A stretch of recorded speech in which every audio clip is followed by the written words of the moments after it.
اعوذ باللہ من الشیطان الرجیم بسم اللہ الرحمن الرحیم السلام علیکم ورحمۃ اللہ وبرکاتہ ربی اشرح لی صدری ویسر لی امری واحلل عقدۃ من لسانی یفقہوا قولی۔ آج کا ہمارا موضوع ہے قرآن اور خاندان۔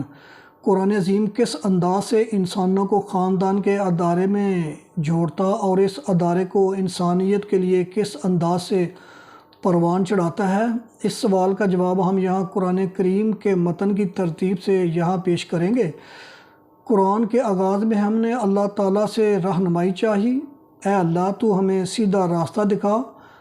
رب جلیل نے قرآن کے 30 پارے نازل فرما دیے، زندگی کے انفرادی اجتماعی معاملات کے لیے ہدایات کھول کھول کر بار بار مختلف پرایہ بیان میں واضح کر دیں۔ عائلی نظام یا خاندان اور معاشرے کی اکائی کے لیے تفصیلات بھی سمجھا دیں۔ سورہ بقرہ پہلا جوڑا۔ زمین میں پہلا جوڑا اتارنے سے پہلے ان کو علم عطا کیا، فرشتوں سے سجدہ کروایا، شیطان کے بارے میں متبنہ فرمایا اور جنت میں کھانے پینے رہنے سہنے کا سامان دیا، مگر ساتھ ہی چند امور سے خاص طور پر منع کر کے باقی سب سے فائدہ اٹھانے کا اذن عام دے دیا۔ شیطان نے انسان کو بہکانے کے لیے مہلت لی اور بہکا کر جنت سے نکلوا دیا، اور یوں حضرت آدم علیہ السلام، اما حوا اور شیطان زمین پر آن آباد ہوئے۔ حضرت آدم علیہ السلام نے اپنی غلطی پر معافی مانگ لی، مگر شیطان غلطی پر ڈٹا رہا۔ یوں انسان اور شیطان کے طرز عمل کا فرق ظاہر ہوا۔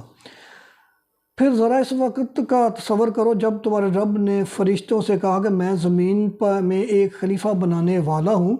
انہوں نے عرض کیا، کیا آپ زمین میں کسی ایسے کو مقرر کرنے والے ہیں جو اس کے انتظام کو بگاڑ دے گا اور خون ریزیاں کرے گا؟ آپ کی حمد و ثنا کے ساتھ تسبیح اور آپ کی تقدیس تو ہم کر ہی رہے ہیں۔ فرمایا، میں جانتا ہوں جو کوئی تم نہیں جانتے۔ اس کے بعد اللہ تعالیٰ نے آدم علیہ السلام کو ساری چیزوں کے نام سکھائے، پھر انہیں فرشتوں کے سامنے پیش کیا اور فرمایا، اگر تمہارا خیال صحیح ہے کہ کسی خلیفہ کے تقرر سے انتظام بگڑ جائے گا تو ذرا ان چیزوں کے نام بتاؤ۔ انہوں نے عرض کیا، نقص سے پاک تو آپ ہی کی ذات ہے، ہم تو بس اتنا ہی علم رکھتے ہیں جتنا آپ نے ہم کو دے دیا ہے۔ حقیقت میں سب کو جاننے اور سمجھنے والا آپ کے سوا کوئی نہیں۔ پھر جب ہم نے فرشتوں کو حکم دیا کہ آدم علیہ السلام کے آگے جھک جاؤ تو سب جھک گئے، مگر ابلیس نے انکار کیا۔ وہ اپنی بڑائی کے گھمنڈ میں پڑ گیا اور نافرمانوں میں شامل ہو گیا۔ پھر ہم نے آدم سے کہا، تم اور تمہاری بیوی دونوں جنت میں رہو اور یہاں بفراغتے جو چاہو کھاؤ، مگر اس درخت کا رخ نہ کرنا ورنہ ظالموں میں شمار ہوگے۔ آخرکار شیطان نے ان دونوں کو اس درخت کی ترغیب دے کر ہمارے حکم کی پیروی سے ہٹا دیا اور انہیں اس حالت سے نکلوا کر چھوڑا جس میں وہ تھے۔ ہم نے حکم دیا کہ اب تم سب یہاں سے اتر جاؤ، تم ایک دوسرے کے دشمن ہو اور تمہیں ایک خاص وقت تک زمین میں ٹھہرنا اور وہیں گزر بسر کرنا ہے۔ اس وقت آدم علیہ السلام نے اپنے رب سے چند کلمات سیکھ کر توبہ کی، جس کو اس کے رب نے قبول کر لیا، کیونکہ وہ بڑا معاف کرنے والا اور رحم فرمانے والا ہے۔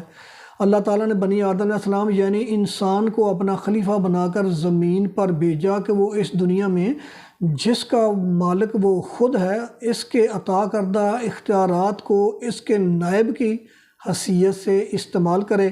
کائنات کا اصل حاکم اور مالک تو اللہ تعالیٰ ہے جو غیب میں ہے۔ انسان کا خلیفہ ہونے کے ناطے کام یہ ہے کہ جو ہدایت اللہ کی طرف سے مل رہی ہے اس پر بے چون و چرا عمل کرے۔ اگر کسی معاملے میں کوئی واضح ہدایت نہیں ہے تو غور و فکر کرے اور جو بات دین کے اصولوں کے مطابقت رکھتی ہو وہ اختیار کرے۔ جن کاموں سے اللہ نے منع فرمایا ہے ان سے رک جائے، یہی خلافت ہے۔ خاندان کے ادارے کے استحکام کے لیے اپنی ذمہ داری کو انسان ہونے کے ناطے ہم سب کو پورا کرنا ہے، سو اس سے کما حقہ آگاہی حاصل کرنا ناگزیر ہے۔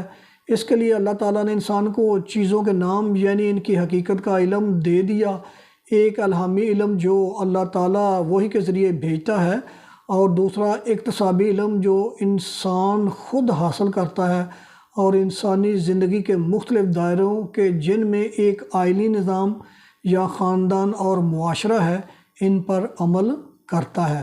اللہ تعالیٰ نے انسان کو اختیار کی آزادی سے نوازا کہ کائنات کے ان گنت وسائل اور جسمانی صلاحیت سے کام لیتے ہوئے اللہ کی فرما برداری کرے یا نافرمانی کرے، اور پھر اس پر جزا یا سزا کا مستحق ٹھہرے۔